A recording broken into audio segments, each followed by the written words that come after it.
best friend for 23. She left her body in Harvard above me.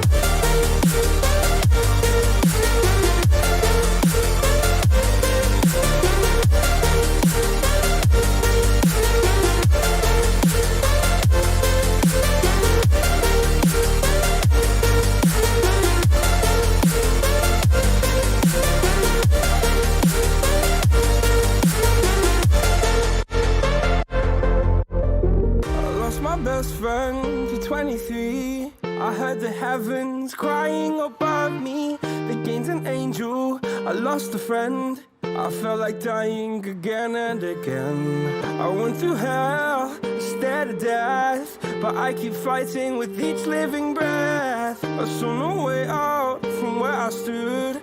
Felt like the fire had burned me from. Now you're gone, I'm alone. I guess it's time to get better. Through the pain, I will go alone.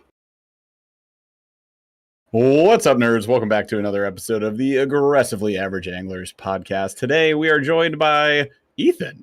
Ethan Do Better? This guy? He's been on this show before. This is crazy. Otherwise known as Fish Anything. Ethan, what's up, man? How we doing? Doing all right. And just chilling, relaxing. Had a good day of work. Cool. Ready to talk fishing, man. I'm ready to talk fishing. Yes, absolutely. And that's what we're going to do. Specifically, it's football season. So, I mean, I think we should talk about the football bass that we ideally want to go find. Paul and I took a couple trips that were not great. We tried really hard to find said football bass, and they were not having it. We didn't even find bass. We did barely. They were fishing them out of chocolate soup. It was awesome. I think the biggest was I caught that 17 on the Grand. That was the Grand, right?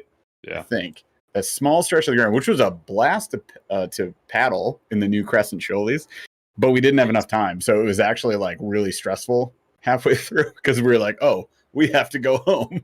So we started just hustling out of there. But it was a cool, like, little scenic adventure route with lots of fallen trees. It was right after that, like, the big storms we had over a month ago now. That's a good test paddle, you know? Like, get out there and play around with, like, a new rig. Like, to me, that's fun, right? Like, if the water's up a little bit, maybe a little more current, that's what you want. I mean, you know, fishing might not have been good, but sometimes it's fun to just set the camera down a little bit, set the fishing pole down for a few minutes, and just, like, enjoy your rig, and if it's new, even more so. Yeah, and there were more trees in the water with leaves on them than with no leaves on them. Yeah. Like, it was all unreal fresh. How much fresh deadfall there was. We're going under the branches, knocking spiders off your shirt and stuff. Like, it was great. Classic river shenanigans.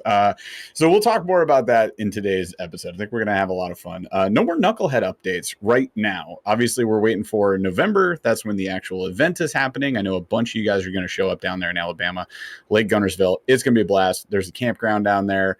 All that. We'll put out more details as we get closer to that. The last thing I'll say is, as always, the show is sponsored by Monster Bass, who is currently live right now. So hopefully our Monster Bass friends will come over from that show whenever Rick stops talking and join us on this show. And we got a schmiv away at the end of the episode where we got a $25 gift card for you guys. So just stay tuned. We'll do it in chat at the end.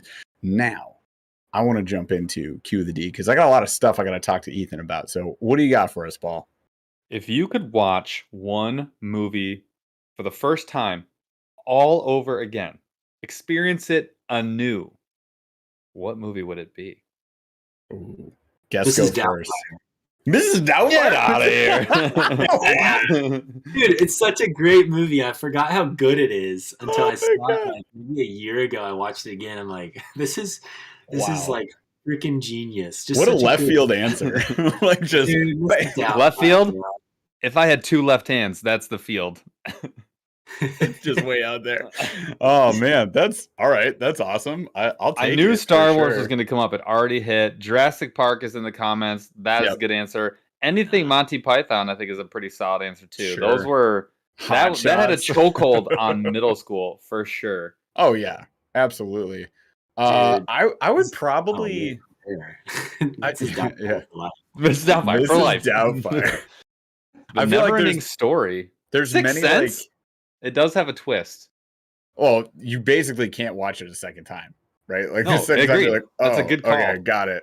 That's any M Night movie, any Yeah, Shyamalan Ding Dong movie. yeah. Like they It's are so true. terrible to say. You can't watch it again. But the first time is like, okay, cool. Like sometimes good. The Village, terrible. No payoff. That was like the worst M Night movie. Agreed. Period. I can take a cop-out answer on this because there's plenty of like sentimental videos, movies, whatever that you've watched in the past, right? Like you want to have the nostalgia. That's great. I think the cop-out for me would be Avengers Endgame because it was just such a build-up and such a payoff. That was on there. 7 is a good answer. Wait, Ethan, 7's what? a very good answer. Never seen it. What? Is that Any of them or just that one? the in-game one? Did you see Infinity War? Maybe not. I don't know. It might be not that either. You have this All right, opportunity. the stream's ending. Close You it. can relive I don't this. know. I'll Chaz, text you while I'm watching. Pull up the bootleg of Disney Plus. Let's go. Let's get Oh, sued, wow. people. Well, yeah, I have Disney Plus. I've watched like a lot of like the Yes. lore and all that stuff, but I don't think I've watched those Bro, ones. Maybe I have. I don't know. I don't remember it. Do you ever just Wow. do you ever just like realize that you have a glowing ember that could turn into a giant bonfire of emotion just waiting for you, and you don't even know it? You You have just this perfect opportunity. no idea that I It like only want costs to. you 6 hours of your life. That's it. Yeah. That's all you need. Honestly, it sounds fun. It sounds like you gave me something to do this winter. It's It's a perfect. Dude, It's a yes, it's the a winter, really yes, it's an epic. It really is. It's it is. Oh my god! You get You to could watch. just Okay, watch I was those gonna two. say something that happens in the movie Don't. that you could Shush. experience again. You just I'm stop not that gonna right say it. now. Yeah, I'm done. I'm done. Knock that off, dude. Just watch Infinity War Endgame. Like I went early on in the Marvel Enterprise, we'll call it, like the Marvel Cinematic Universe. I used to watch them all, like as a new one would come Yeah. out. I'd be like, oh, I'll just watch them again. I'll just watch them again. But now that there's like 78 movies, it's like I'm not doing that. So now you have to pick like segments of it that you want to watch. And honestly, Infinity War Endgame, you can just watch them together. Like that's it. You could like look up highlights, like give me the Cliffs Notes before that, and you could just have ideas of what goes on. Then just watch those two movies. So I'll save you 98 hours of time, right there. You're welcome. Go The watch Green it. Mile, The Lord of the Rings is a great answer. That is a good Solid Howard the answer. Duck, Corey. Howard the Why Duck. not? Sandlot, Goonies. Yeah. Sandlot's a great answer. I don't Lord of the remember. Yeah. Rings is great. None of them were Clue. like that. I'm trying to think about movies that had like a chokehold on for sure. you know what I mean, on me as a developing little Princess person. Bride. Princess Bride's a good Knives one. Out. Knives Out, no. I would like say- above that. Jeremy York said Clue. Yeah. Clue that is such a fun ride. Great movie. There's There's Old multiple Men. endings. in the Grumpy Old Men, movie. solid. Yeah, Grumpy Old Men might be a good answer. that's a good. Jaws one. is I a don't know. great I'm answer. a funny Top kind Gun. of guy. I like funny stuff.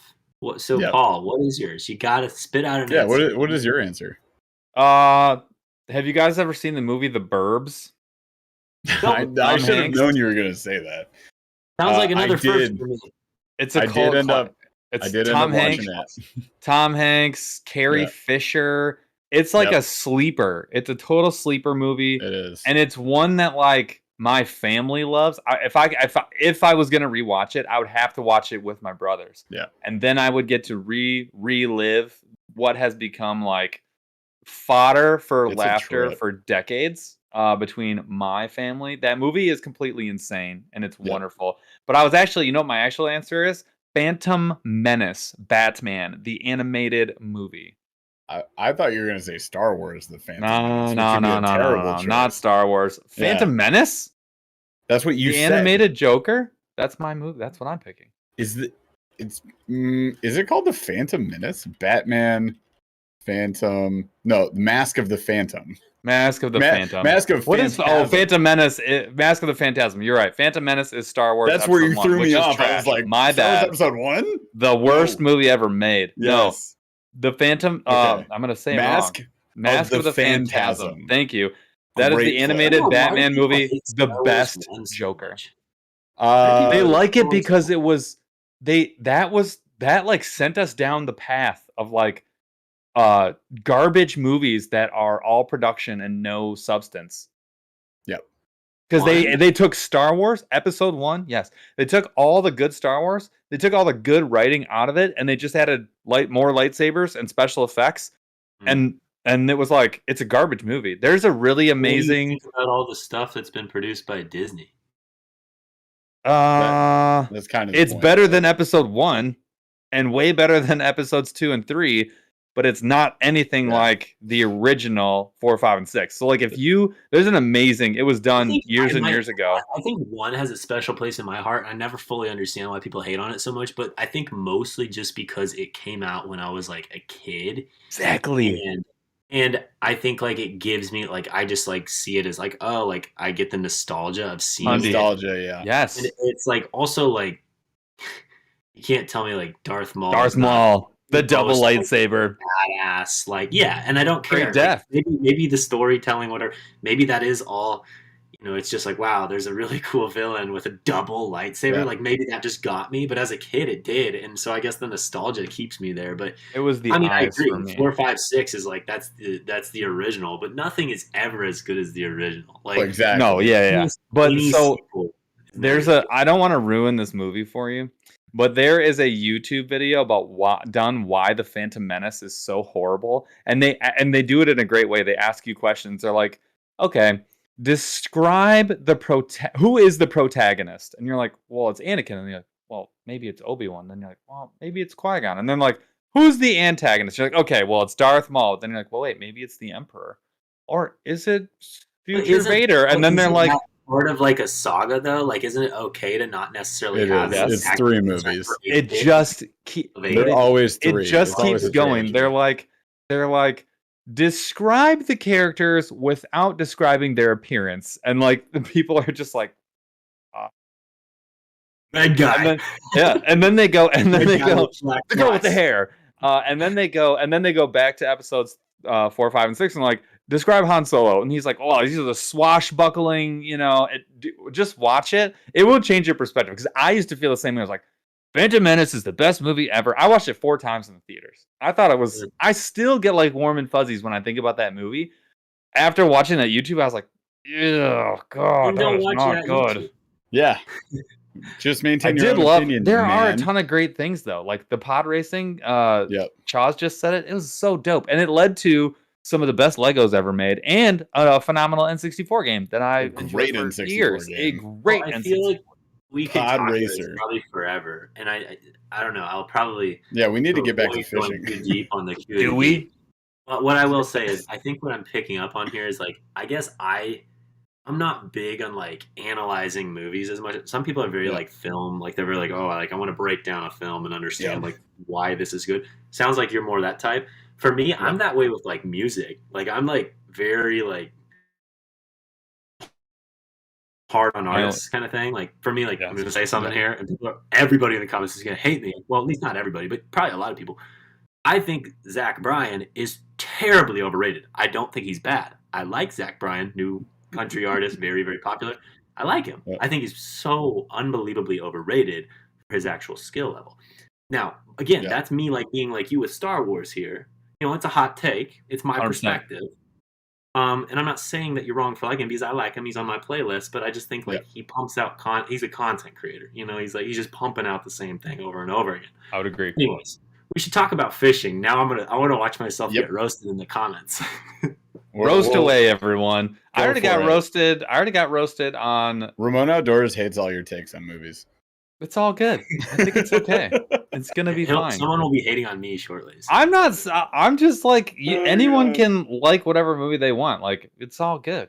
And we could also dislike not a problem for me. That's the problem with opinions. Is differentiation of opinion is not a big like. We don't have to fight over it. Like I can have a different opinion. You can have a different opinion. It's all good. As long as the opinions don't hurt people, then it's okay.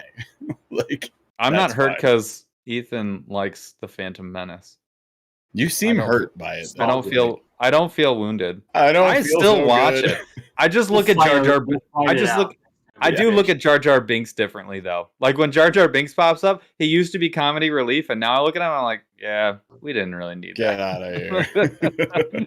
All right, so let's dive into it. I want to catch up with Ethan. So Ethan, talk to us about what's going on with mule fishing. What's new with mule? Because it's been a minute since we had you on the show. I think 40 episodes, 30, 20, I don't know, a while. Okay, so what's new? So honestly, I'm glad you asked. As far as mule fishing goes, so mule's got the jackworm, which you just did a video on. So if people haven't seen the video, go watch the video because he did an amazing job kind of talking about it. It's Jeff only, no Paul, which kind of made me a I little kicked him sad, out. but I also kind of dug it. I was like, I could always use a break from Paul. It's okay. Fair enough. He Well, doesn't fair like enough. Star Me Wars. Just kidding. No, but you did a great job showing it, and I don't know your video, the way that it like auto focuses so well. I always find that very pleasing to see. Like it zooms in perfectly on something, and then it just goes back. The camera, camera's the not Sony that good. ZV-1. Yeah. It does a good job. Yeah, it's solid. But yeah, that's like the newest thing for Mule. And really with Mule, it's like really one of my main focuses now is just like really making sure that I get everything aggressively in stock and maintain that. I know that obviously I'm just going to be honest, like some of this stuff has gone out of stock, and I know that gets a little frustrating for people. Mm-hmm. I can assure you, like my goal and intention is always to keep things in stock, and like nothing's going away necessarily. I don't see anything ever going away. If anything, there'll just be more and more over time. Right. But it's just sometimes it's hard to keep up with exactly knowing how fast things will sell. And just because something's sold this fast the last 3 months doesn't mean it will the next 3 months kind of thing. And just planning ahead and forecasting, that's kind of like a thing, that's like a business side of thing that I'm really focused on for next year. And just like this winter is trying to make sure that I'm ramping things up, being a little bit more aggressive, and making sure that there's always stuff available when people need it, because I understand like people order when they need it. They don't necessarily always buy in bulk ahead. So anyways, that's kind of what's going on as far as kind of like business wise, what I'm thinking about. Mm-hmm. As far as fishing goes, man, really haven't been fishing a whole lot, and it's not because I don't want to. It's just life has been extremely busy, and things are just going to continue to get busy for a while, and it's all good things. But life's just a little busy right now, and I'll definitely be hitting it hard. Hopefully sooner than later. I'm hopeful that I can get out this weekend, and I've been fishing a few times here and there. It's been okay, but I think fishing's about to get really good. As we have a little bit more consistency with air temperatures, well, not necessarily air temperatures, but water temperatures kind of reach a typical fall trend. And then also if things turn over and settle down a little bit. Last time I went fishing, the lake had turned over. It was so gross. It was just so messed up. So I think we have to kind of ride it out for another couple weeks, and then I think it should get better. Yeah, we're kind of in the same boat. I mean, the rivers are definitely that way with all the storms that we've been having, and the water levels are up. There's a ton of fresh deadfall. It's all chocolate milk. Like, it is difficult fishing. You can find them. It's just that really tough kind. We're looking for it. There's that magic couple of weeks that we get in Michigan where you can hit 65-degree water, man. Any stretch of river, you're going to just plug them. You're just bam, bam, bam, bam, bam, smallmouth all day. We're so close. Smallmouth fishing like series. So I have nothing like. I know a lot of people have asked me, like, because I did the Pursuit of a 20, I've started that series trying to catch big smallies. And that's what I want to talk about today is like smallmouth fishing. I haven't been to the river to smallmouth fish since the last episode. So it's not that I don't want to. Life has just been too busy, and river fishing trips just take more time just by nature. So true. I mean, especially if you do a drift versus like paddle up. If we get a slow moving section with some pools and stuff, like we could have some fun, just paddle up. Paul and I did a drift. Then I did a drift / paddle back, which wasn't a great idea, but did that in the Shoalie. And then 3 weeks ago, Paul, was the last one we did. So we've done 3 trips. And that one was the least productive. Not great. It was a really tough section. The amount of dark water was astonishing. So we went every section we hit 3 weeks ago.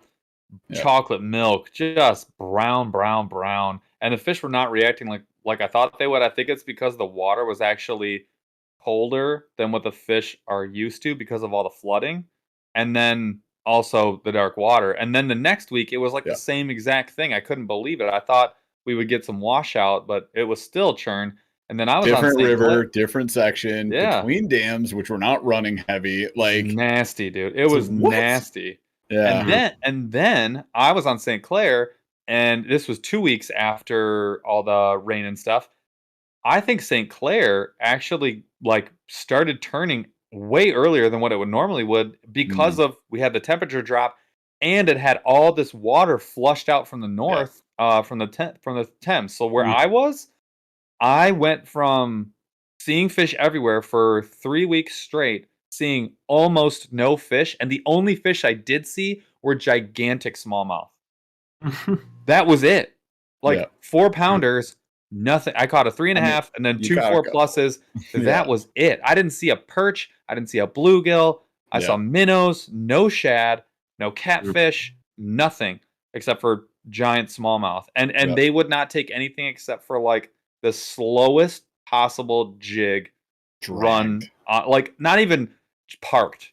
That was it. There was no other way to catch a fish. It was and I've never had that happen there. That is the most. Chaz, do we break again? Chaz, if your internet, I swear to gosh, if your internet breaks again. It wasn't your internet last time. Your PC exploded on you, right? Our producer's having some other types of issues that don't involve cords, hopefully, this time. But yeah, your Ethernet didn't fry again. Gosh. But that was legitimately the single weirdest fishing like amount of like month that I've probably ever had. And like I will take note of that. It was terrible. It was terribly difficult. At least turning over is not fun. It just makes the water so gross and like stinky, and it just I feel like it really messes with. I think it just really messes with the fish. Like I don't have to eat, and like I think there's still opportunistic feeders, but I feel like they go from potentially having decent visibility or whatever they're used to, we'll say, to having significantly worse than they're used to, and like. I would have to imagine like the fact that the water is literally like turning around and like the oxygen levels are all messed up. Like I would imagine that would really just mess with their appetites. I mean, they probably just lay low, get lethargic, sit around. I don't even know if they know where to go. I mean, because you think about with the type of water that they've been sitting in is now in a completely different place. Like their brains probably like, I want to go over here, but like this is a terrible place to be right now. Like, well, I guess I'll go over here, but this doesn't feel right, and I can't see anything. So like. You're probably right. I think they probably hunkered. The only time I'm gonna find them is hunker down by structure, and they're probably just gonna like be buried. Yeah. Weird. But the benefit of that is when you throw around weedless stuff, you can get into fish. So this is briefly go off smallmouth for a second because I want to get into your new bait, right? The new mule fishing jackworm. Because talking about smallmouth, I want to put that in front of some smallmouth faces. Like, and it hasn't been fair the last couple of river trips because you can't see it. Like I just, no matter what I throw, I cannot get it in front of them. Unless I like slap it on a 1 ounce chatterbait maybe or something. And I just like drag an anchor through the river. So it just wasn't happening. However, I went to Paul's Lake the other day and I only fished structure, but I did use the jackworm Texas rigged. It was the only way to catch on it. I tried it free rigged. I ran it on the Bronco blade. I ran it on a chatterbait, the Z-Man Mini, and whatever, all sorts of stuff, right? Only thing catching 1/16 ounce on the BFS setup, full size, Texas rigged. And I was just dropping it into structure. Like I'd be like under the dock, be like, oh, isolated weeds right in the middle of that, right? Like all of those spots, just knocking them dead. Like absolutely knocked him dead. And then it went beyond that. And I was like, let's go into the pads because it's like right by Paul's house has, I think 4 or 5 like good manageable sections of pads. There's a few other ones out there that are like, it's 1 inch deep and it's muck bottom. There's nothing there, but there are a few spots that hold a lot of fish and sometimes big fish. So not the jackworm, but I upsize. I was throwing around. Have you ever thrown a depths cover scat? I've seen them. I've never picked one up because they're funny and I don't want it. But it sounds like dude, I don't need it. The only reason I had a bag was that one of our subscribers, GFon, sent us a bag with a bunch of other JDM baits, right? So it's been marinating in my tackle stuff for like 3 years. So I bust this thing out. I'm like, you know what? Like everybody's talking about these right now. Why not? Let's go see if this thing works. So take it out there. I've got the 4-inch turds, right? 4-inch turd, and it's purple green pumpkin. I think they call it green pumpkin pro blue, but it's purple. And I just weightless because they weigh like a pound. They're called gravity baits, right? They're super heavy. And I was just hucking it out there on a medium heavy setup into the pads. It just plops, like explodes water everywhere, sinks to the bottom like this. And they were annihilating. Like that makes sense. That's cool. Giant fish were slamming that thing. It's crazy. So I went back and I ordered like 5 other different brands of poop baits. So we're gonna test those out. Poop baits. Yeah, but Fish with turds. thinking about like the horizontal rigging too, something interesting is like, have you fished the hover rig? I don't even know what that is. I feel like I know what that is. What is the hover rig? It's kind of like a tube jig that you fish vertically. Oh, yeah. Yeah, it's a whole new like kind of like fancy thing where like people have like a little thing that stick like the jig that literally is like a Oh, you just thread it weird. You just thread it below. Thread it backwards like a tube, like you would do a tube, and then but it's basically just a really vertical jig with no ball head in the front. It floats horizontal is my point. It's all the Miki rig. Yeah, I mean, I'm sure it works. What I want to do is pick up some ultralight versions of that and then put the jackworm on it, because I think that would be really interesting. Because it's made for finessing worms. Most people use like either a finesse worm or a drop shot plastic. Like I see a lot of the times on that too. But it's just I don't know. It's something new, something interesting. I'm gonna pick them up. I'm not. It's not that I have any. I'm sure it works really great. I just don't really. I don't really do a lot of like the newer stuff. I actually go the opposite. I'm always doing. Oh, you're like Paul. Got it. Yep. And I actually think for me, like jackworm, for example, right? Like jackworm is not a new design. It is a modified version of an old design. But for me, I'm thinking, okay, you go out there and you throw the 3.9-inch curl tail worm on a Texas rig. How many anglers today are throwing a 3.9-inch curl tail worm on a Texas rig? 0. Next to that size, none. Yeah. And the ones that are probably like it's some dude that's like throwing a worm he found in his grandpa's tackle box. He probably doesn't really know what he's doing. But the people that are like most like serious fishermen don't throw that kind of stuff anymore. And it's just because like the new wave of trends go this way. And so everybody's going after this. I'm like, let's go the opposite. Let's do old school stuff that's proven, time tested, and people aren't fishing, you know? Yeah. Well, to me, I'm like, that's Bronco a different blade. look. Yeah. That I guarantee you will catch fish, but the fish today are not educated on it. So I don't know. They should get educated. These fish should really go to more seminars, masterminds, probably. No, they shouldn't go anywhere. They should learn about the hover rig. If anyone knows me, they know how much I love like a Ned rig, and you guys love a Ned rig. Yeah. I believe that fish are becoming more in tune with what a Ned rig profile is, and I feel like I don't think it's as good as it used to be. Not saying that a Ned rig, like I think I a Ned rig is so great. It's something that they've seen. It used to be like a straight up cheat code. Like used to be like you go somewhere, you throw a Ned rig, and no one else threw them because it was like people didn't really know about it. Yep. Now it's like everybody knows about it, and so like to just throw the same Ned rig as everyone else. I think the fish have seen it a lot of times and probably have been caught on it a lot of times. Yep. So I got to be honest with you, like the cut tail variety of the jackworm. Before I was throwing, just like a cut tail bait, I wasn't throwing the jackworm before it launched. And like that cut tail on a straight jig head, it's the exact same concept of running a Ned rig, right? A 1/16th ounce mushroom jig with a 4-inch cut tail worm instead of a TRD or whatever. That is a different look that not as many people throw. And I don't know, man. It works really, really well for me, and that's why I wanted to get it, to the Mule Pro, product line. I think you guys will be very, very happy if you run a 1/16th ounce mule jig and then run the cut tail variety of the jackworm. I think you'll be very, very happy. It's worked so good. Yeah, 100%. It is currently rigged that way because I got so many bites, I broke down the plastic. So like the cool thing about this plastic versus like if you start with let's say a donkey tail junior, right? Like a donkey tail junior, you start breaking it apart. You can still catch fish if you lose the little boot tail. But if you cut it in half, like it's toast, right? The thing about the jackworm that I liked was that you lose your ribbon tail, the curly tail portion of it. You still have a cut tail. Oh, you lost your cuttail, you still have the finesse worm. You lose a little portion of that finesse worm, you've got just a shorter Ned, like that you could also drop shot, which I did do, and I caught fish on that, and you guys will see that in a video probably next Friday. I think Paul will put that one up. I uploaded it for you, but at any rate, like I fished it a bunch of different ways, and that's a cool thing. Like you could just keep using it. You guys saw me break it down in the office. You can check that out as well. That one dropped on Monday. But yeah, exactly. Like that is next up on my list to run. Yeah, just like that's the first, like that's taking off the first, like basically 3/4 inch to get to that first like little section, and then just literally taking the whole tail off. And this to me, like when I first rigged it up after getting them, I'm like, it's a done deal. I'm so excited about this, like specifically like trout worm type applications.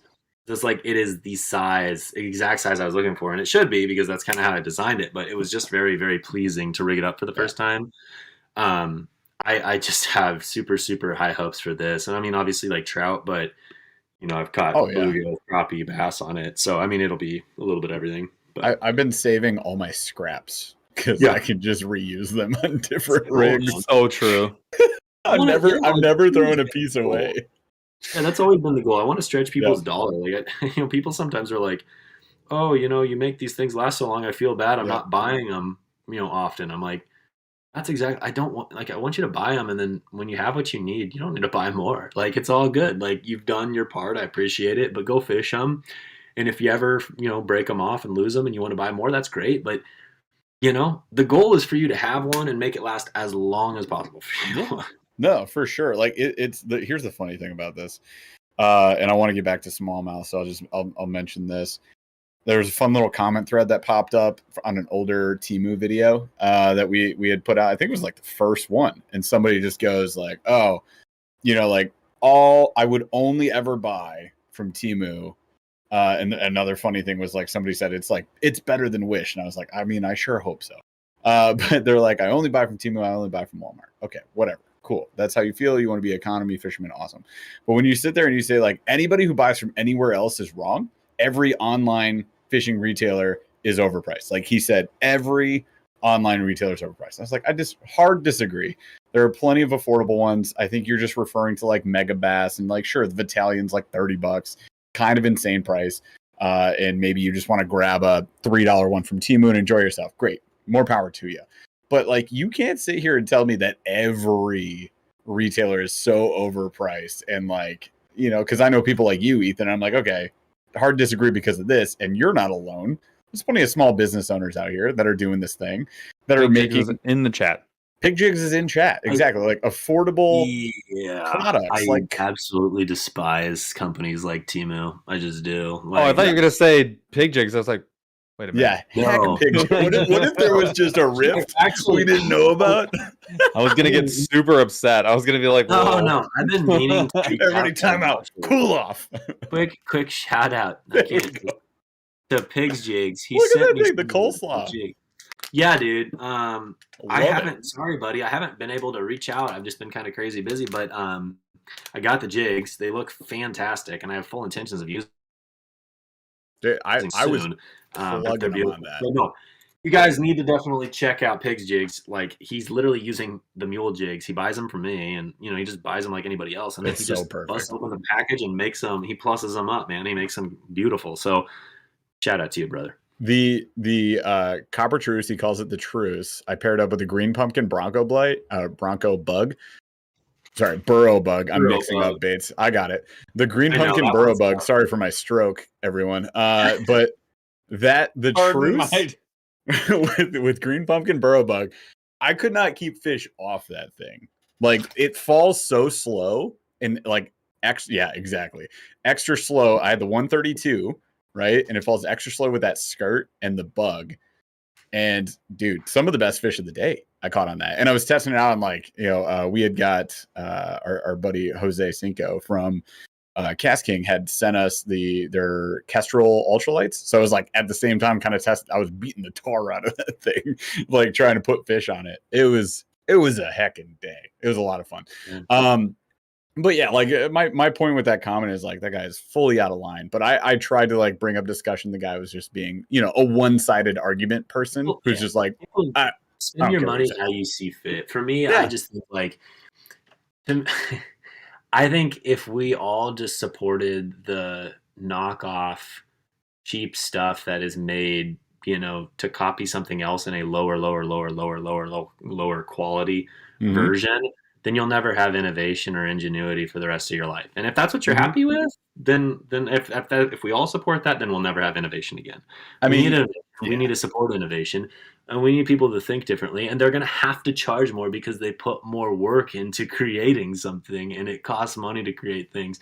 But if someone like takes other people's ideas, burns them, and then just makes them mass produced in like the cheapest way possible, I guess you have the right to support that. I despise it. Like Temu. Oh, I'm with you, dude. I don't know what all that stuff is. I despise it. Like, can you catch fish on things? Yes, they have hooks.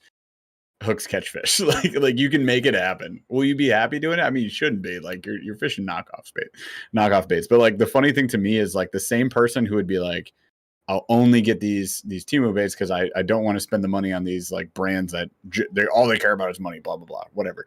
That same person will be like, China is taking our jobs, and I'm like, hang on, like you can't have both of these things, my friend. But anyway, so I digest. Moving on. I've heard all this stuff. I understand. Let's get back into Smalley. So here's what I want to know: when you say you're going to try and get back out, like where do you want to go, man? Like you got a particular stretch of river, a particular river that you want to go fish? Do you want to meet up with like two super like nerdy dudes that like river fishing? Yes, I do want to meet up with some nerdy dudes. A guy named Eric and another. You should meet my friends. Eric and he's Joe. A total nerd. Like he's a legitimate. Hard to look at. Extremely nerdy. He's gonna be talking to you about math the entire fishing trip. No, hey, he's up on the math nerds, okay? Yeah, I like math. They're more like dorks. I like math too much. Anyways, I digest. I'm not going to talk specific spots or anything, just because I kind of always like to keep that semi. I don't know, respect the spot. But where are you typically looking? Like, what types of areas are you looking for? Yeah, that's what I'm really getting. Well, I don't know. I guess I want to pick your guys' brain too.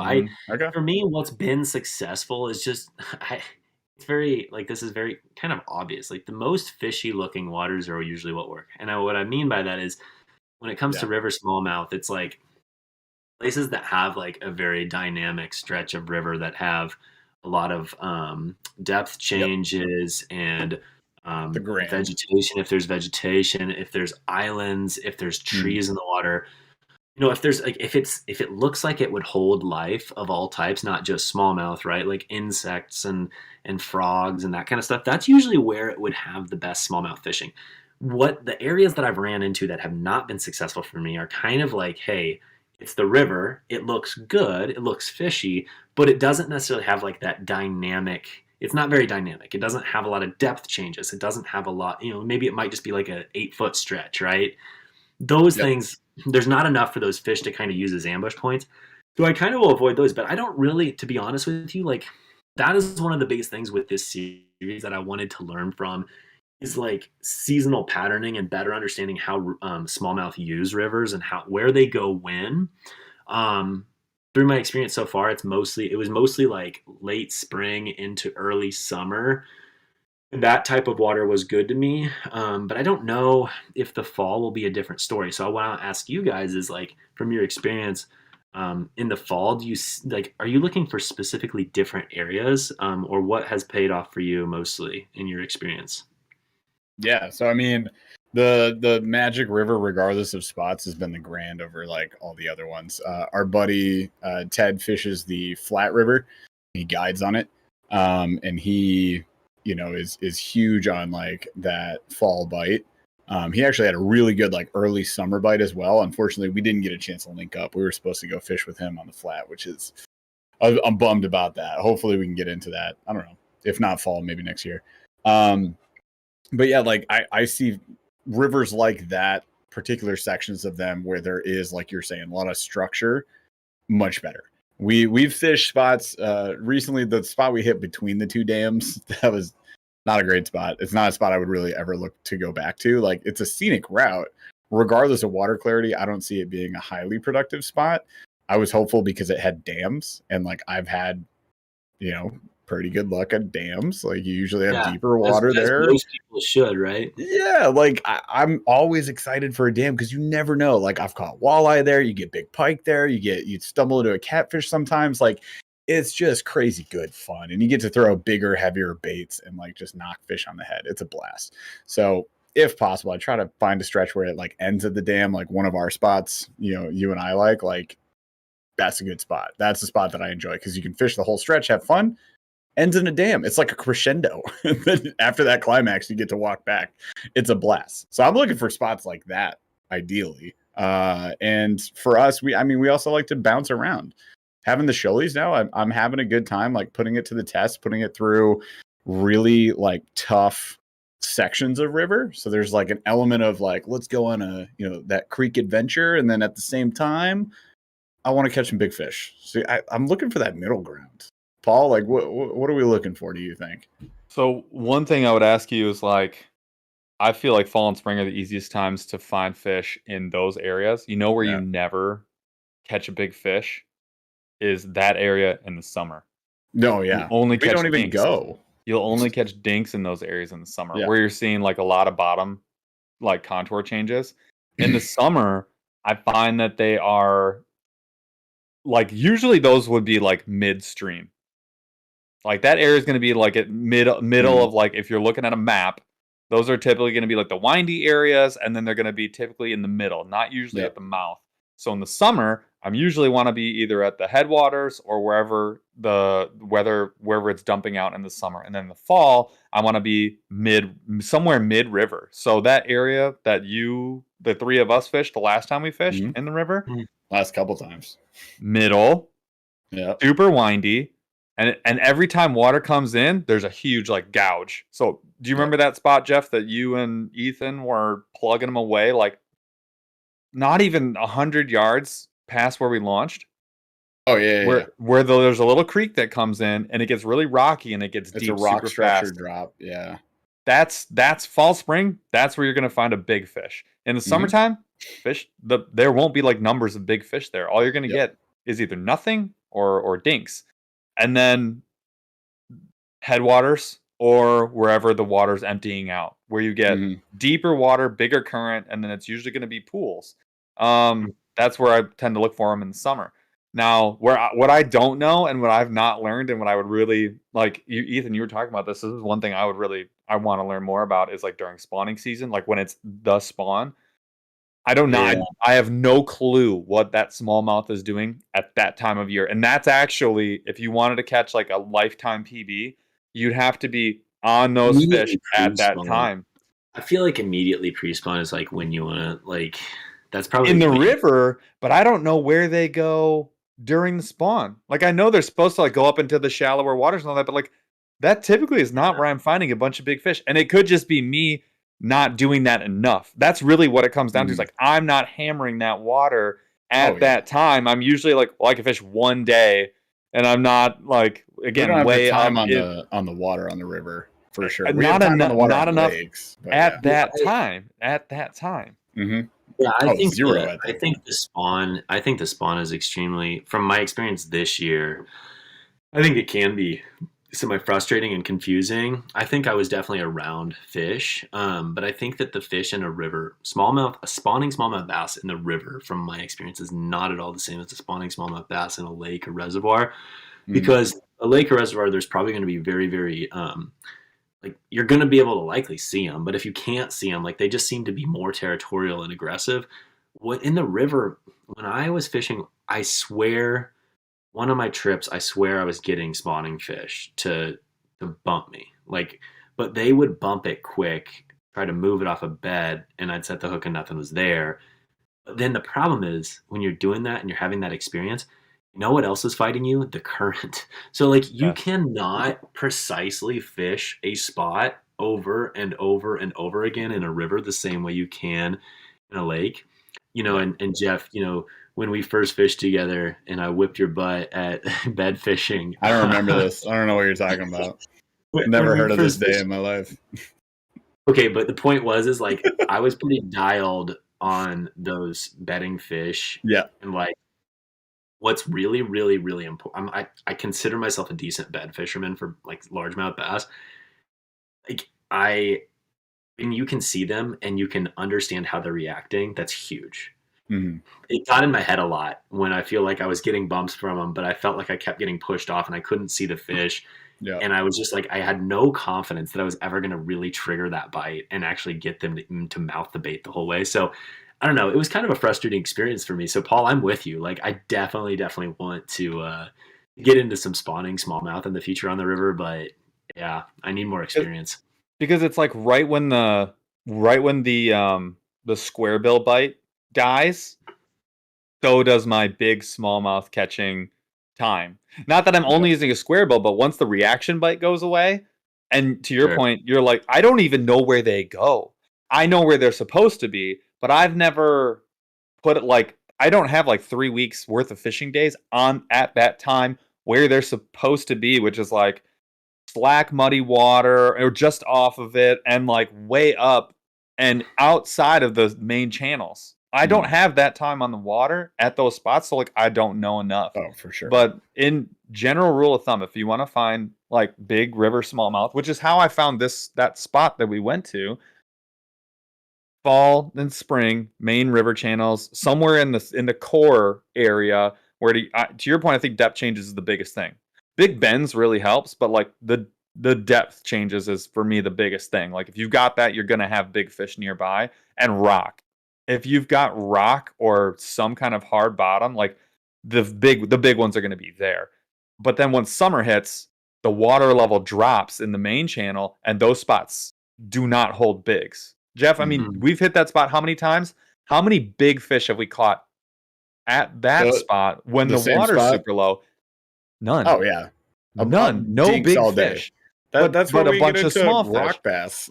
But that's when it's like, but that's when you push way up. You got to go miles upstream, closer to headwaters or dam waters, and then you got to do the same, or the opposite. You have to go way back to wherever it's that river's ending, like terminating. Because that's where all the water is. There's the spot like right at the dam. One, the dam, right? Because it's just deeper water. It's all rock at that dam. So it's a great spot for multi-species. And then there's the spot right after the dam, going with the flow of the current, off to the side, like on the bank. It was super deep, and there's that dock there.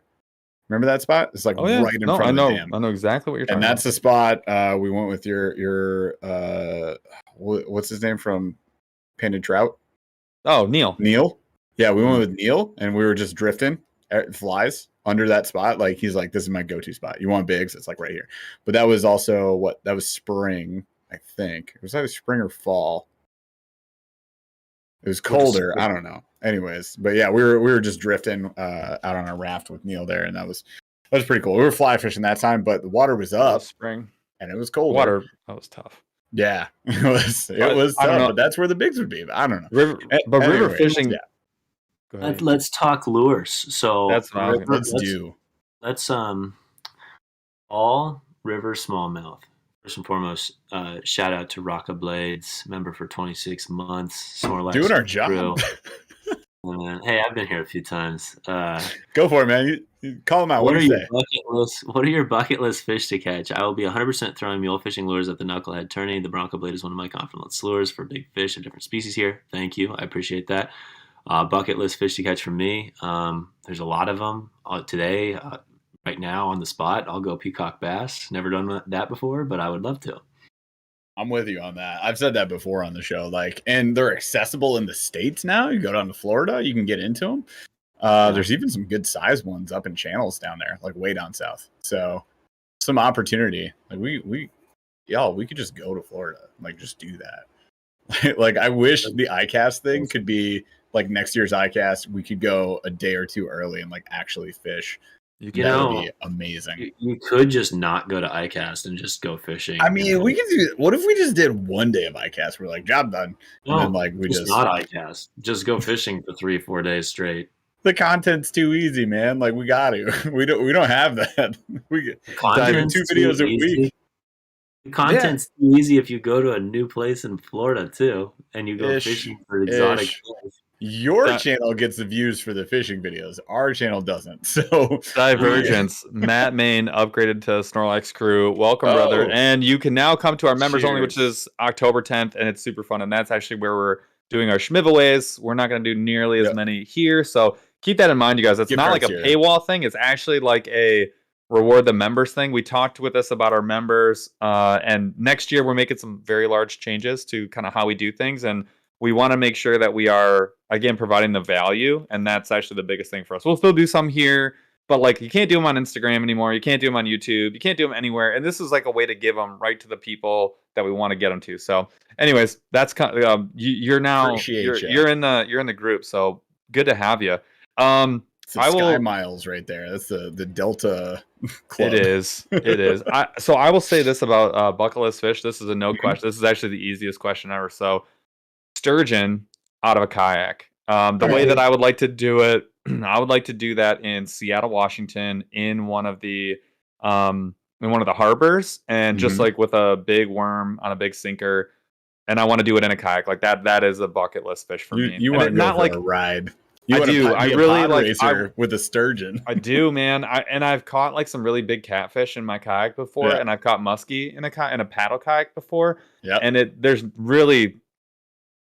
I would like to do it with ocean fish. That's like right underneath, but something about a sturgeon and it just being like a dinosaur. And I'm terrified to bring that on board, and I want to have that experience. So that's mine. Yeah. I don't know what the regulations are in Washington, but I think you have to keep them in the water too, don't you? No, you can pull them out. Are you sure? A sturgeon? Yeah, they're incredibly hardy. You can pull those out. Okay. Right, tell me your river smallmouth all lures you're excited to fish, because I want to talk about this, and I know it's to the point where I'm going to be sleepy. I'm going to be a sleepy old dad. Yeah, I want to hear. You are. Wow.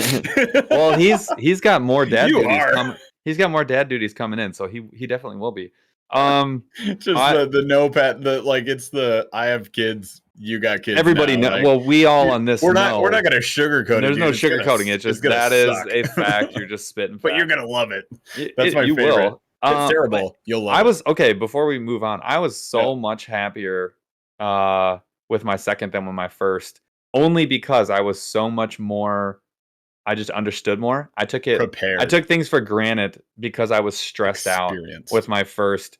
I have enjoyed 100,000% more of the journey with my second than my first.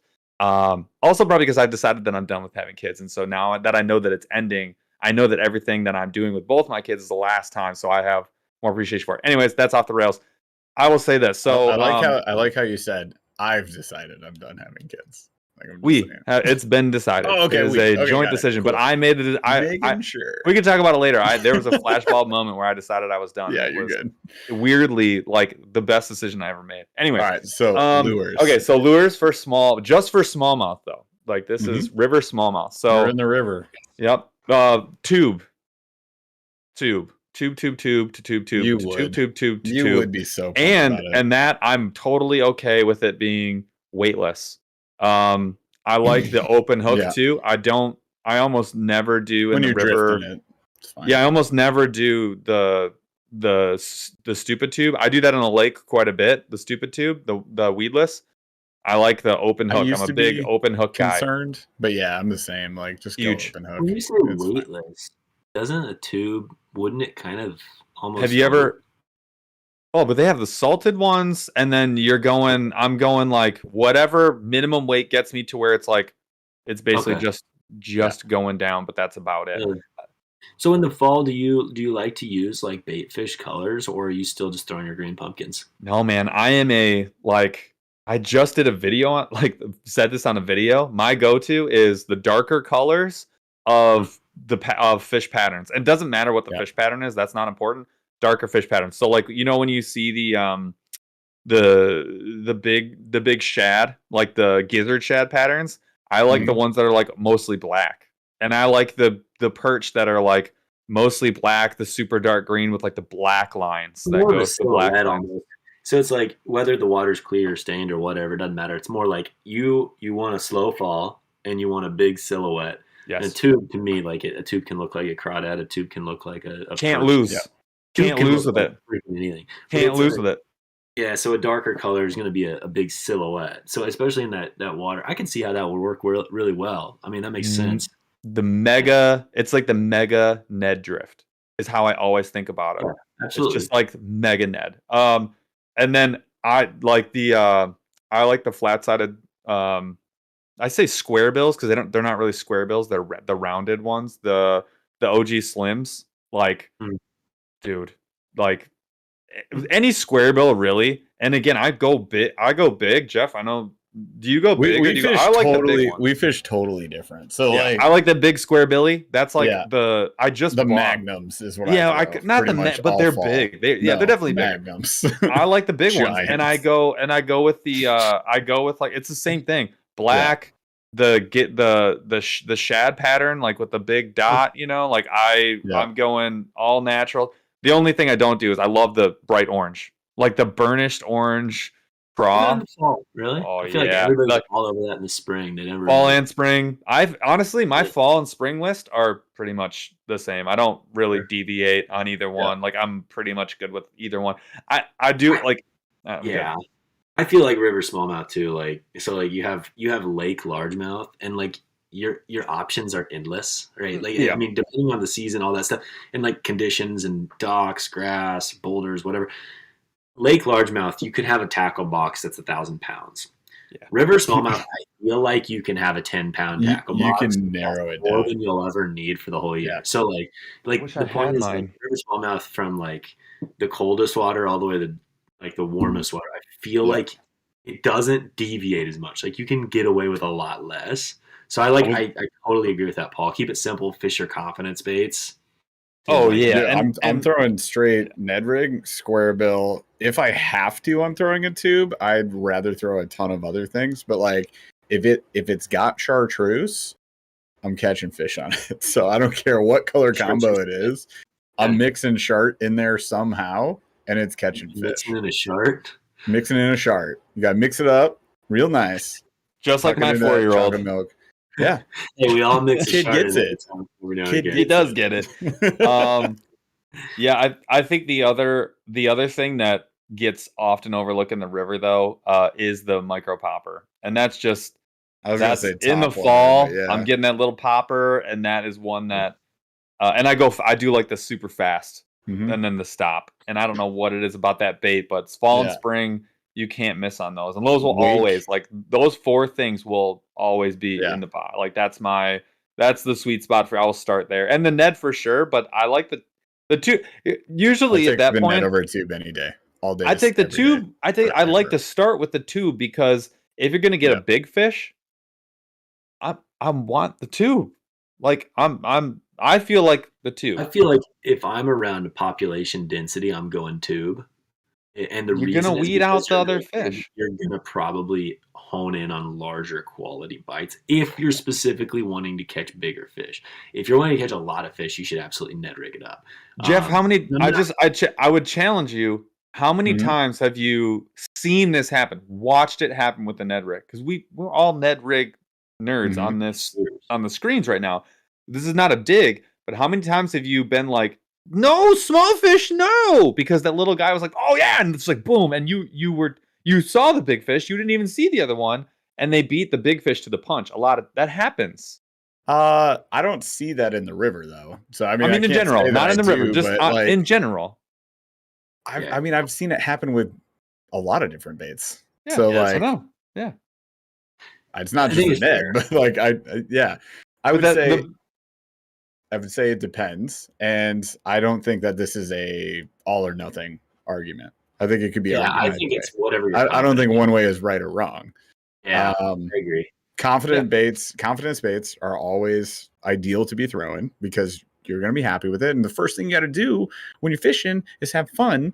So throw the thing that makes it fun, right? And then challenge yourself, and then step outside the box. So like for me, outside the box would be tube versus, maybe for somebody else, right? Like so.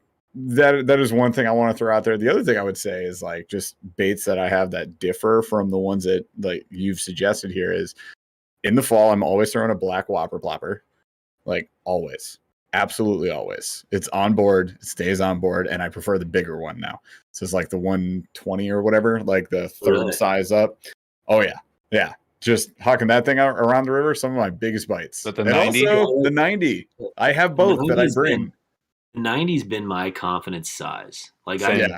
I played around with what is the one the 110 and 120, I think. no are the two. 75 or whatever the one that's 75 is terrible. The I don't 75 like I it. don't like it. Terrible. It doesn't run right. I've I tried like it. that one better. I'm like, every 75 's time trash. I tried it, I never catch fish. This one has a slightly different sound to it, and it sounds absurd. Like you would think Oh. that the 75 and this would be like it's about the same thing, right? Like Jeff, it would how be many like- 70 shapes? Jeff, how many 75s do you still even own? I still own 2 because I've given away a bunch, but like they've come in boxes or whatever. I bought like 2. I don't use them. I have 0 the 90 and the black I'm a loon, 90 guy. and then the 120. with you. Those are the 2 that always come with me. And the 60 I straight up don't use. Like I haven't tried it on the BFS. yeah. But it's the same body type as the 75, so I just don't have any. It doesn't confidence run in it. right. It doesn't run right. The The body, whole body rolls a lot. the body rolls. That's the Yeah. thing with me. It just Yeah, doesn't I'm a yeah. run right. 90 guy. So yeah, I'm saying the 90 has been my confidence bait. I probably need to play around with like the 110 or whatever, a little bit bigger. 110, 120s. Dude, Yeah, they're legit. Probably in the fall too, right? Like the fall, Yeah. and the bigger bait fish if they're chasing. Yeah. So I would say like if I get a chance to get out and do some fall river smallmouth, which is like kind of what I want to do. It's on the hit list, but if I get a chance, probably tie on a 110 or 90 or whatever. And then I'm pretty big on just like these weighted swim bait hooks now. Like I've just gained so much confidence and Nice. specifically like, you can talk about whatever baits. There's a lot of different swim baits nowadays. Like Oh, the yeah. reaction innovation skinny dipper is good. I think that's more of a largemouth bait. Just like it's a little big. I like 4-inch profile for smallmouth. So when we're talking tubes, we're talking swim baits, we're talking worms. 4-inch is it, dude. Like I just feel like, you can do a 3-inch bait and you catch a ton of fish like a Ned rig. 4-inch bait's probably going to catch a little bit. Like you're going to probably hone in on larger fish more specifically. So like the Yum dingers are always great, like on a Texas rig. But one of the ones that was kind of like a happy find this year for me, and I bought a pack of white, but and I had these in my video, was this like Gambler baby flapping shad. Yeah. Dude, it looks like a red. speedworm tail on Mhm. like a fluke style body, but it's 4 inches.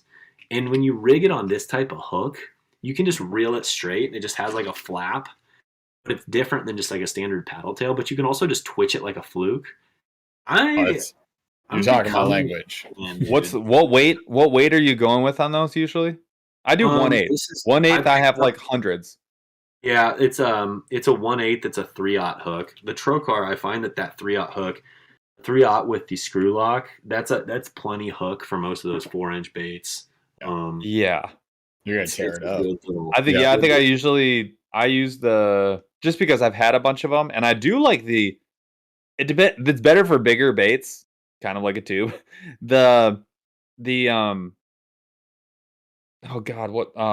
Oh my god, the tungsten company, Woo Tungsten, theirs has like a pointed like arrow shape weight, and then it's like curved on the inside, so there's like, it almost like will hug the bait a little bit. If you're gonna swim them, I love those. They're really good. And the 2/0 I think is the one that I have. Like I have way too many. I'm trying to get rid of my excess fluff. Like I'm trying to like consolidate and have like what I Same. need. Oh, dude, It's I sold a bucket of baits on Facebook Marketplace because like I can never do it. Yeah, I did. I was like, I can never do enough giveaways. I'm just gonna like put some cash towards some baits. So like, let me sell these, and then I'll buy more baits, but ones that we can unbox on the channel. Ethan, you'll be. Yeah, Oh, you got yeah. Oops. Yeah. Oopsies. Got one of these things. Don't need it. Yeah. Why did I get it? I don't know. Dude, Why not? I took my whole swim bait. I have like the fold up bag. I think it's like an I surrender or whatever. I took that out to your lake, Paul, and like no dice. But I was like, I have faith. I brought the big old rod and all that stuff, and I was like, it's coming. So There's we're a talking about chance. fall baits. No one mentioned a couple things that people haven't mentioned, like I wasn't done. Oh, go ahead. But Sorry. yeah, no, so Adam's I was got gonna some hit the good rest stuff of the in there. list. I Yeah, was gonna yeah. hit the rest of the list. So like a mag draft style, like larger profile swim bait is certainly Mhm, something that I think would be an answer for a lot of people. Um, mhm. I think a ball head with a 3.5-inch paddle tail would be a lot of Yes, people's go-to. that's the Um, juice.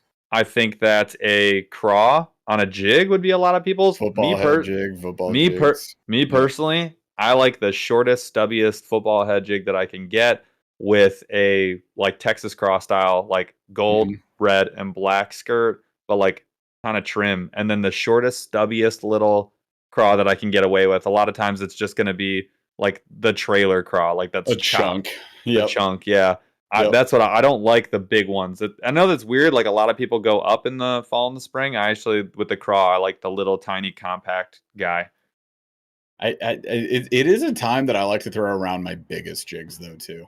So like I Really? will Yeah. take the big ass jig out and like just Yeah. throw on a giant craw. And it's Yeah. I'm not I don't know, I'm not throwing it all the time, but if I see like a juicy spot of cover, that is where I've had This some good bites this is just fishing where right up in there. for me it's largy versus smallie. This is one of Mm. the areas where it's a big differentiator because I'm 100% with you on largies or whether it's Mhm. mixed if it's mixed forage, but with smallmouth, that's when the jig is where I go way down. And I just Yeah. I don't know I don't have like a scientific reason or anything. It's just like when I think of smallmouth and jig, I instantly am like Yep. little stubby guy.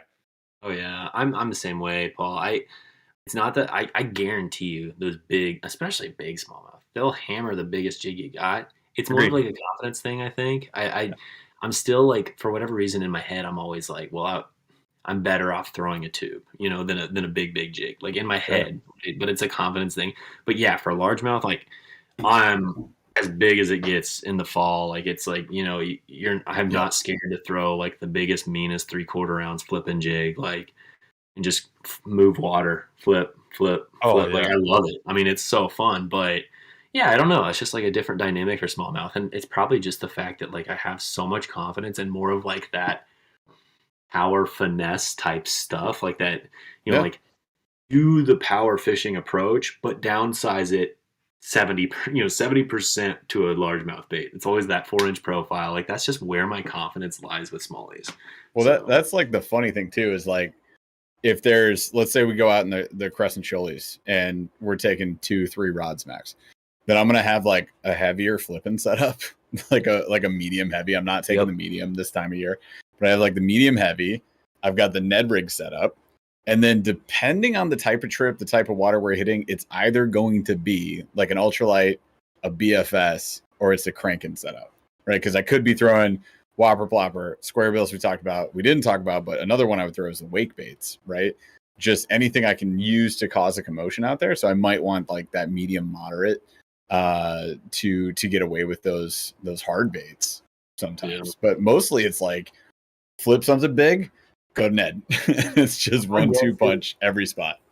Yeah, my guess is like I'm kind of like with you. It's like I don't Yeah. like to bring more than 3 rods in the river in general. It doesn't matter Right. what kind. Well, I mean, yeah. It's just it's Go through the list real quick for people because I have totally changed my opinions in the last year. I'm interested.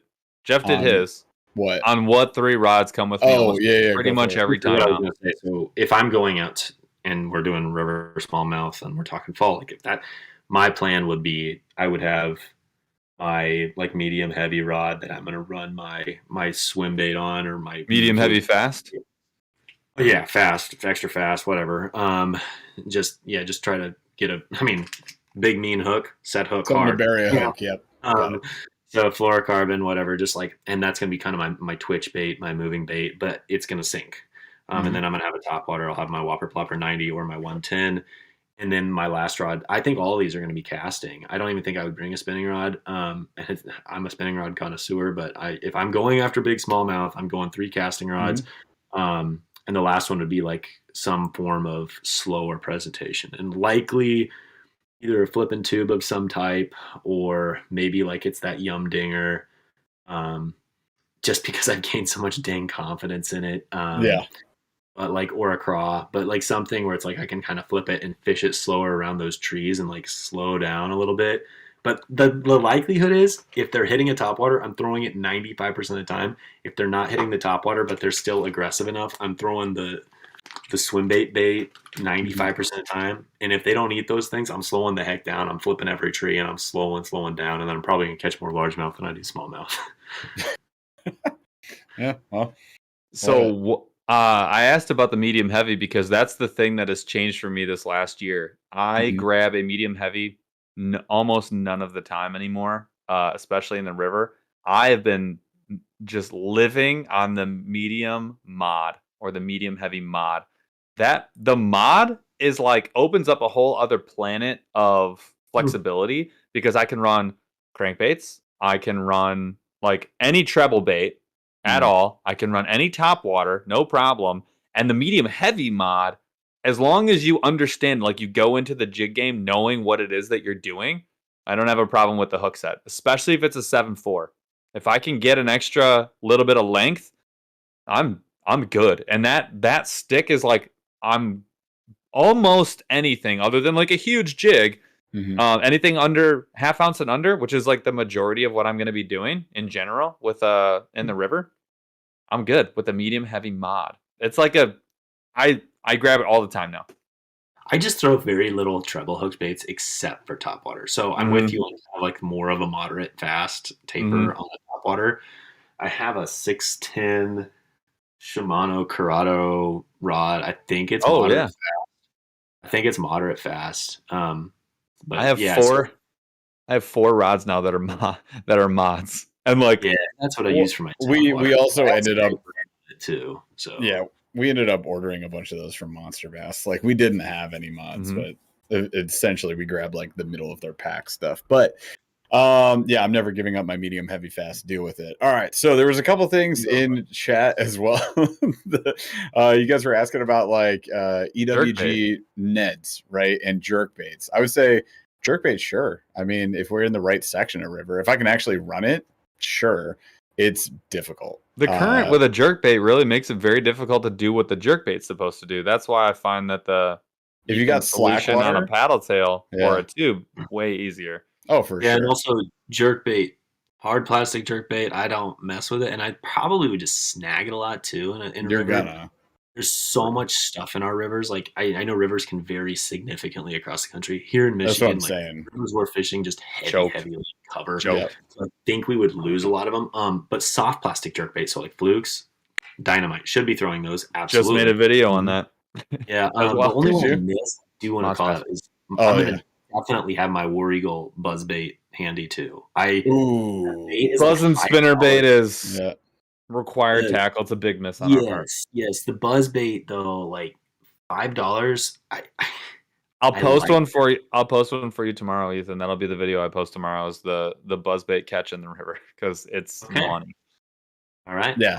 It's one of those. It's one of those fun baits. I would say also the whopper plopper. Like when you get to the spot, the drop, and you hit the water, like before you get in, give it a few casts. Cast the buzz bait, cast the whopper plopper.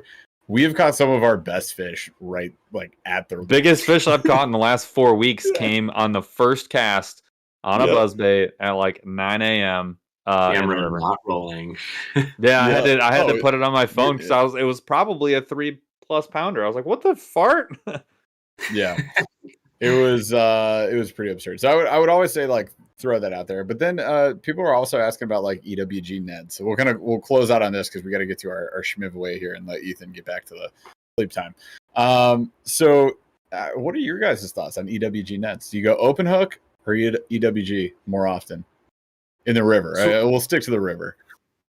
I don't really call them EWG and Ned, so I assume we're just talking about weedless Ned.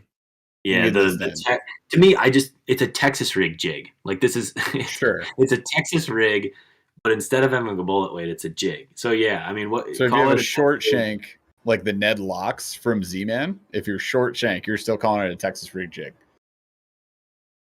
This is a Texas rig with not a jig that one. Weight. Oh, I don't know anything. I agree like with you on that one. It's not a Ned rig. Yeah, but anything like this, if that's what they're referring to, I like these things. This one's a VMC rugby jig. Yeah. Those are great. I like the BKK one, I think it's called. Other brands probably all great too, but ultimately, I do like these for the river. I like them because they're simple. They come through cover really well. Mm-hmm. I don't know. There's something about having it in one compact offering as opposed to having that weight sliding around or pegging a weight. I don't know. I like it. I don't know why I like it, but it works well for me. And so, yeah, this is kind of my confidence way of rigging the Yum Dinger or other stick style baits. I'm kind of big on anywhere from 1/16 to 3/16 ounce size. Just depends on how quick I want it to drop. I'm gonna go grab some of those because I actually want to do that as well. But yeah, so if we're talking about like Ned specific, like we've used the Ned locks a lot. That's like one of the main ones. VMC has them. I think Eagle Claw has them. I think many brands do. Who just came out? Someone came out with a swing jig head one. I think it was VMC this year. That was at ICAST. So those are always interesting to me. Yeah. It was like best in show for something, whatever. It was VMC. So I'd be interested to pick those up whenever the heck that hits the market. But yeah, I mean, I like it. Like they still get snagged. Like it's weedless, not weed proof, and it's also not rock proof. So instead of a ball head, like ball heads tend to get out of the rocks better. But if you have that little block head on those Ned locks, be prepared to lose a few. Like you're going to lose them. I lost a few the last time Paul and I were out on the Grand. Like that just happens, just is what it is. You can go lighter, you can get out a little bit better, but yeah. I find that I got away from like bottom contact as much. Like I used to only like drag them, right? Sure. And that's when I like the EWG style, right? But then like 2 years ago, I became like, I'm open hook like 75% of the time. I'll grab the EWG. There's times when you just have to be weedless, so I do that. But in the cover, sure. I'm way up. I'm usually like a couple inches off the bottom now, with the occasional skipping more, and that's just how I like to do it now. I don't live on the what percentage of your bites are coming before a bait hits the bottom? 88, 90, 95%. On the fall. So many bites come on that initial fall, or like wow, it's smallmouth. They're coming up and smashing that thing. They're not. I don't know. I feel like reservoir smallmouth, like they're hitting a crawdad off the bottom. They're eating down off a rock. Sure. River smallmouth, yes, but I would say so many of my bites come on the fall. So I'm kind of with you, Paul. Like I'm okay with an open hook. And I'm more. Like I just became open hook boy for. I don't drag the Ned unless we're in like super slack water, and I might pause it longer. But if I'm on the river, it's this. Like I'm constantly moving that thing. So that fall, like if they're hitting it on the fall, like put it on the fall a bunch, like per drift. It's on the fall like 150 times. Like go for it, fish. Let's go. So you're getting a really good chance of being in that strike zone. So that goes back to our tube Ned rig conversation. Like that's why I have confidence in the Ned. My PB smallmouth, all of them have been on a Ned. So I mean, it's just there for me. It doesn't mean that a tube wouldn't work for me. I need to give it more time. And in fact, I did give it time when you and I were on the river, Paul. I was throwing a tube that day and caught fish on it, and we were having a tough day. That was the first like real fish. Yeah, it was. And I grabbed I think it was a rattling tube, one that you had picked up a while back. Dude, those things are friggin' They're pretty legit. They're awesome. There's a lot. I promise this is it. This is me. No, you're good. There's a lot of like variability. Like there's a lot of variance in, I think, quality of tubes. There's so many. Like I've bought tubes where I'm just like, man, these secret lures. You get 35 in a pack and they just disintegrate. Yeah, and then there's some that are like weirdly too large, or they're really, really soft. Like sometimes the dimensions are just weird. I feel like I've played around and I've tried different tubes, but it's not always as easy as it looks online. You pick one, you're like, what the heck's this thing? Strike King coffee tubes, man. You cannot like if I was gonna tell somebody like, look, this is the can't miss, or big bite, and they're relatively easy to rig. That KVD coffee tube is probably like the one that I would tell every single person to pick up. Coffee tube's a great spot, and then I would also say like the big bites. They're super cheap too. They are. Like just grab big bite tubes. Oh my god, my brain is like not working today. Oh my god, Z Bait Co. They are really inexpensive. Yeah, they're pretty darn durable, but they make the shorter ones, and I personally like the 2.5 inch. That's the one where I'm like, that's the do it all of like tubes for me. Sure. Like that will always be in the bag. This is the 2.5 inch. Not a lot of people make the 2. They always go 3, 4.5, and then like the 5.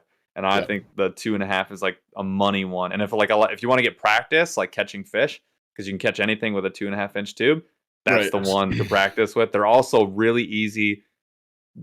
They're way easier to do the stupid tube technique. They're like a perfect one for it because they're a little taller. And so when you're turning that hook, a lot of times people will rip the bait when they're flipping it over and turning it. They don't really rip that much. So, and they're really inexpensive. So that's probably like, those two are always in the bag. They're like, I'm looking at them right now. Yeah.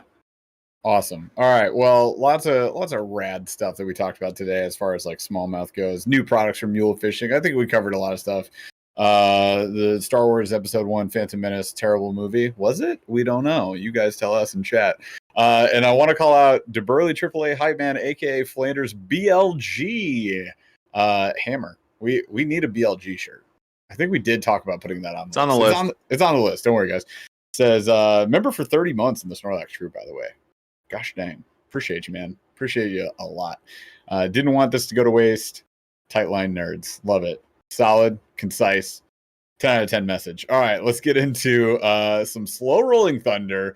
We got a Schmiveaway going down for $25 to monsterbass.com. You guys can use it on anything except for the subscription. So one lucky winner is going to grab that. You have to chat in chat to qualify. So just type anything. You throw questions in there for us, for Ethan, whatever you want to do. And we're going to ask each other some silly, ridiculous questions for a couple minutes, and we're going to draw a winner. All right? Ethan's been through this like 6 times, I think, at this point. These ones are pretty easy. So he's a seasoned we don't know if Chaz is awake or not, so we're not Chaz, are you alive? Check. He's Mike, on mute. 1, 2. Maybe one, he doesn't two. know. He's been messaging. Okay, good. Okay, Have cool. I seen him recently? All right, he's here. All right. You So said Chaz, check. get ready. Everyone start chatting. All right. So this one I think this is a good one. So Okay. the caveat here is you can't say anything mule fishing can't be your answer to this question, because that would be my answer. So I'm stating this because it's kind of the obvious one. So the question is, if you could have an unlimited supply of one bait and one piece of terminal, what would it be? And that for me would be the donkey tail with the 3/32 ounce, because you can catch everything. that would be my answer. But I'm not. We're going to take that off the table. That's coming off the table. So sans anything mule related, because that would be my answer. What if you could have an unlimited supply of one bait and one piece of terminal? What would it be? Now they don't have to match. They do not have to match. So it could be like a whopper plopper, and then it could be like a Texas rig hook or something. Whatever you want.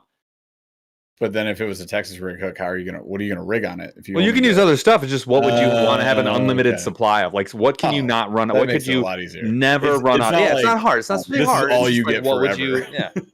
Yeah, that's a tough question, man. I definitely, like, you making me not have mule to lean on is sad. I know. It's all I fish anymore, dude. It's all I fish anymore. Unfortunately, I pretty much do have a lifetime supply, so I guess that was the other thing, and that's kind of the joke. Is like, I still have some original packs up there. I got the OGs. I still have, like, from my first order. Like, I still have stuff. Just insane. Dakota Sunrise full size DTs. I have still. Bait and a terminal tackle. You're saying, right? Yes. Yeah. So I think some good answers I've actually already seen. So Adam said jackhammers. That's a really good answer. That's my answer. It's a very good, because they're expensive. Like, bing, they work year round. Like, they work year round. They're great in the spring. They're great in the fall, but they crush in the summer. They're the most expensive bait I'm buying. And the Kamikaze Swim On is a wonderful addition to it. So I thought that was pretty good. That was a good answer. It's a good one. I'm super focused on these things right now because I've fallen in love with them lately. They've just become a huge part of my fishing style as a bass angler. So I'm going to choose I'm going to choose bass specific stuff here. Fair enough. I'm going with a weightless or a weighted swim bait hook. All right. They're expensive, right? Like, a jig head's not as expensive. Oh yeah, true. They're really expensive. So if I get like a million of them or whatever, and I never have to buy them again, that's great. And then I'll go with something to pair it up with. I'm trying to think, like, what would be like my favorite. It doesn't even have to pair up. It could be like a square bill. It could be. Yeah. Yeah, I know, but I think I Like, want something F different with that. it. If I'm gonna have a million weighted hooks, I need a True. million baits to put on them. It's So, true.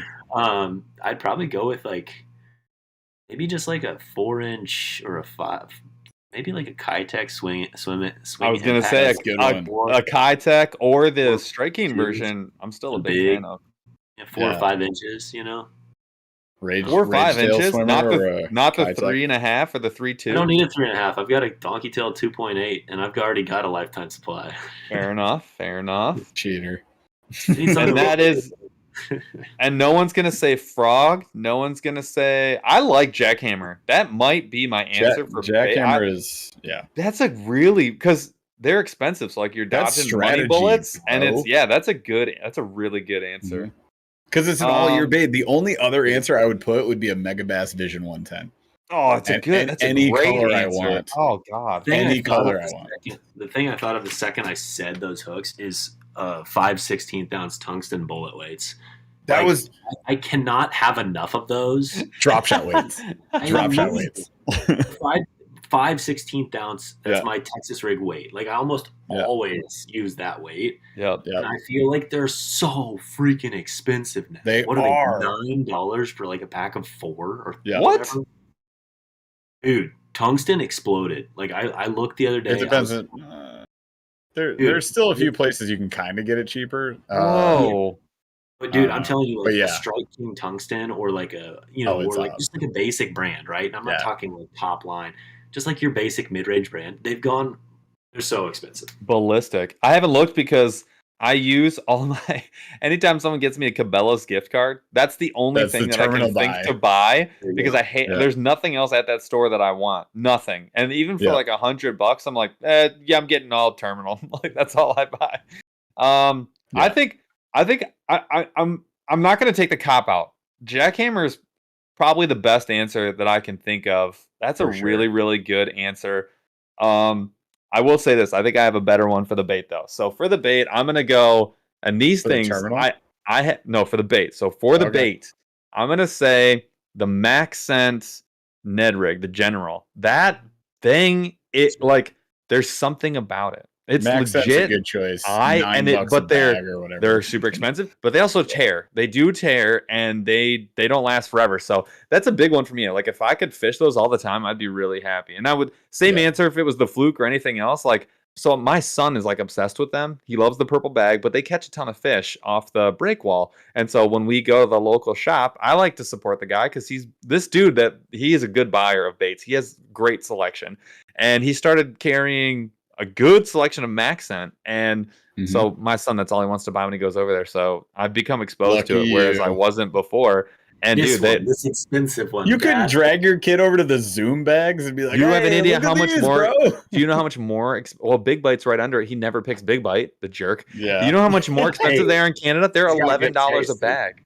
$11 a bag in Ugh. Canada with that Awful. 1.34 exchange rate. Woof. But they catch a lot of fish. So that would be my answer for that. And then as far as terminal goes, I'm tempted to say just like Texas weight, EWG or whatever. But I think I would say 8 ounce open hook girded jig. That's gonna be my answer. I know Right. it's boring, but like, can you go That's wrong cool. there? Can you miss? You can't necessarily. So I would go. I like the jackhammer answer. I also like my Vision 110 answer. That's Like, a I would great just- answer. I would do an expensive bait that I like a lot. Yeah, And then because not a big swim bait. I just don't use them all the time. If Yeah, I yeah, got yeah, into true, using true. them all the time, like I could use a jerk bait all year. Like I could. I just Oh, don't. yeah. But that said, my terminal would be drop shot weights, tungsten drop shot Good weights. answer too. Specifically. Yeah.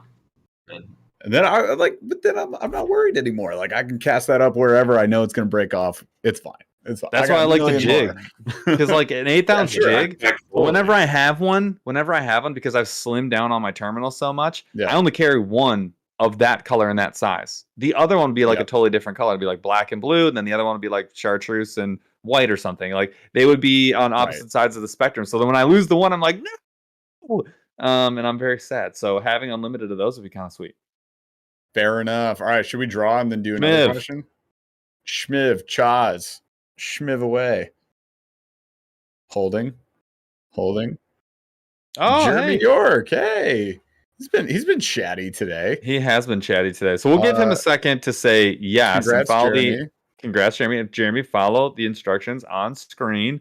We're waiting to hear you say, cool, I'm here, and then Or do what you gotta do. Neato gang. Yeah. So there you go. He says, ha ha Ha ha ha. That ha. counts. Sure, that's fine. We're in. Fine. It's not Neato or hide the dilly ho neighbor or whatever. Like, it's fine. It's fine. But we're good. So I'll give him. Okay. We'll do one more quick question. Yeah. What is something that you secretly are like a collector for, that you like hoard? Like something that you've saved maybe for a very long time that you have a lot of. Do you have anything? Is there anything? Do you have a storage unit full of stuff? So I don't. Freaking baits, dude. Dude, I don't actively hoard that many things. I'm not really a collector of anything.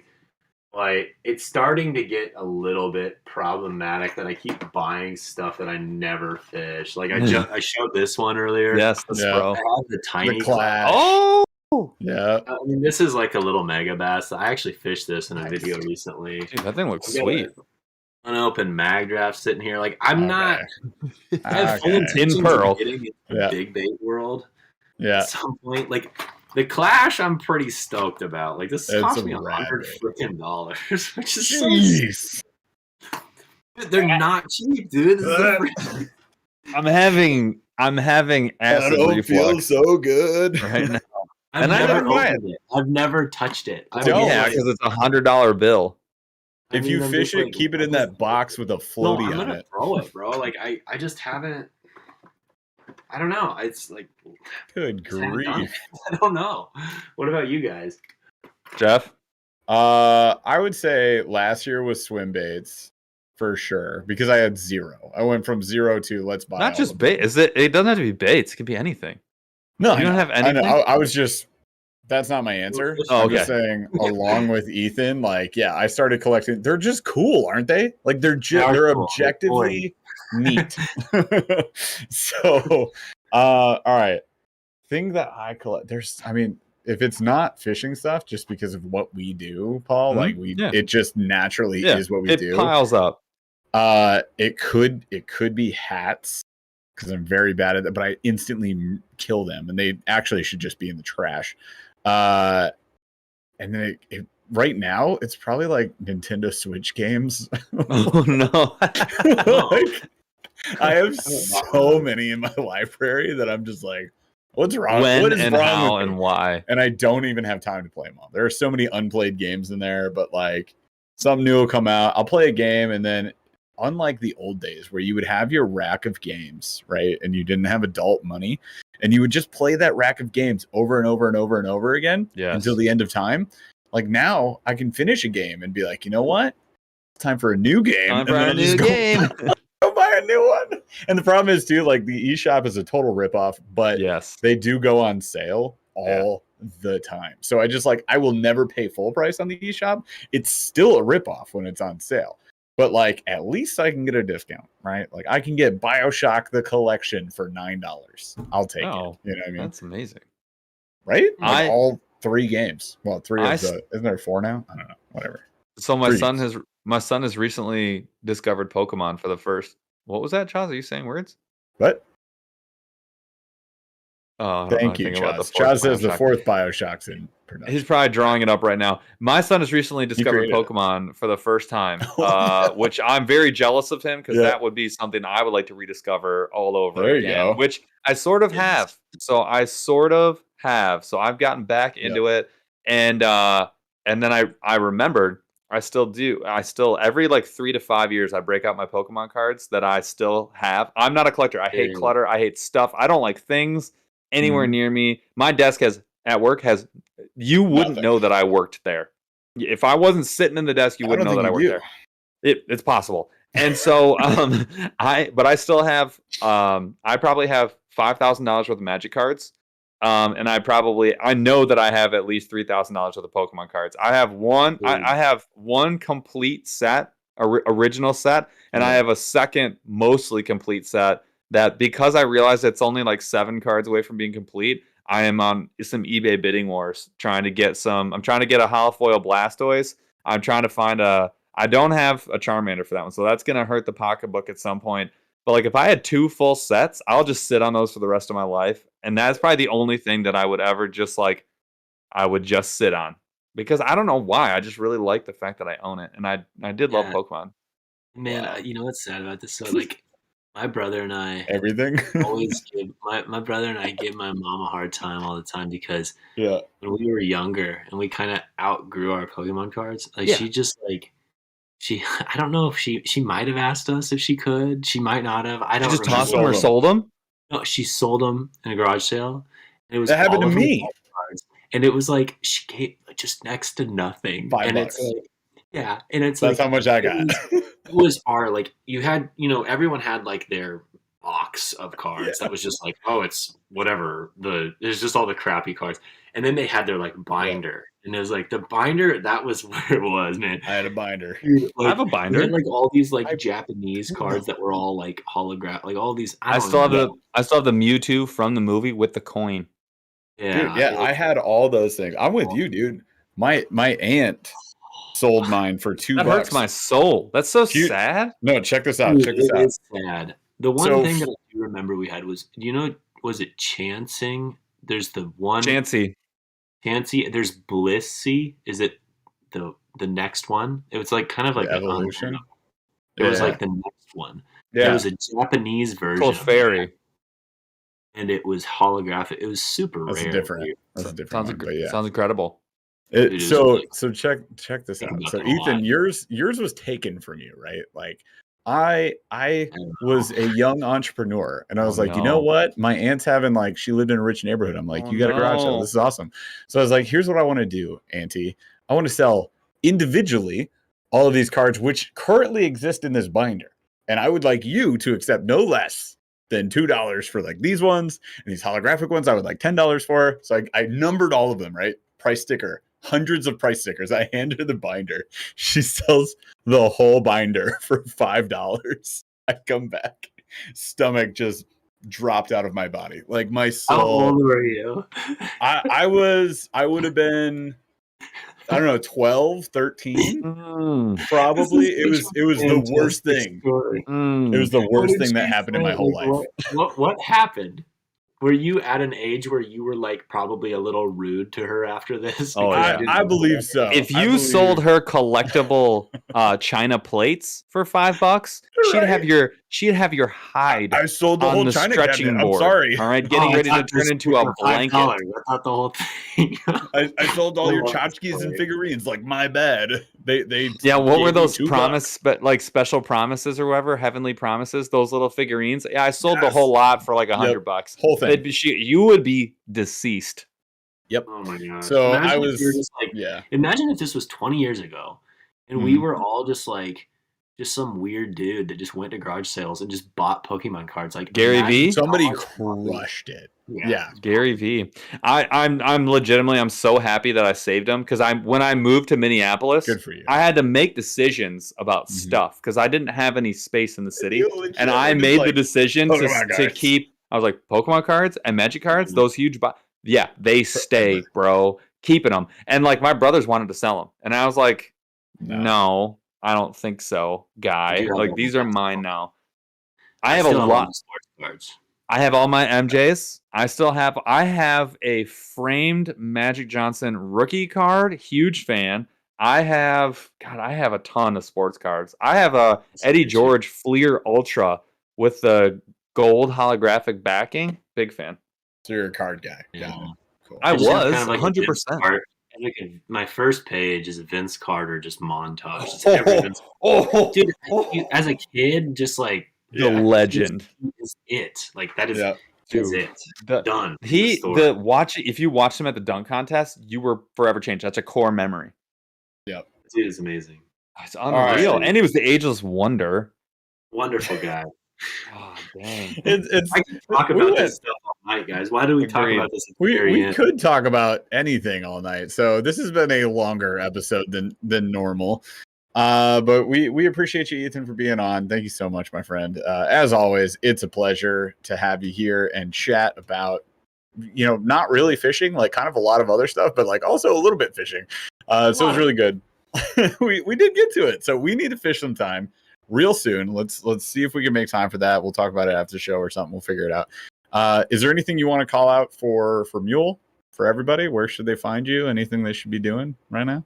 Oh man, nothing really. Like I would just say like thanks for watching and thanks for hanging out. I haven't been as active on social media lately. I'm not posting quite as many videos and stuff, but I have full intentions of kind of getting back to it. It's just life's just been a little bit crazy, a lot of family stuff, and it's all great things, but it's just you got to take breaks, and that's healthy. So if you have any questions or anything, feel free to DM me on Instagram. Always happy to chat. Otherwise, truly appreciate you guys watching.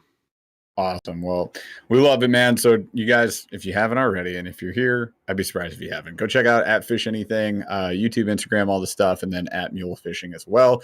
Go pick up some jackworms. They are legit. I'm telling you. Rodeo Clown. Don't sleep on that color. Don't sleep on Rodeo Clown. Or the bubble gum color. Or the bubble. Or what's the wildflower? Yes. Wildflower. God dang. Oh my Lord. It's legit, you guys. That is money. That was the first one I grabbed. Exactly. All right. Awesome. It's been a blast, you guys. Thanks so much for watching, and we will catch you next week again. And then 10/10, we got a members only live coming up. All right, Chaz, take us out. Took a swing at a wrecking ball and I prayed for my downfall, and I found a way to reconcile, 'cause in my heart it's not worthwhile. It's a bloody battlefield where some go down, others heal. In the end it's all the same. All you can do is play the game.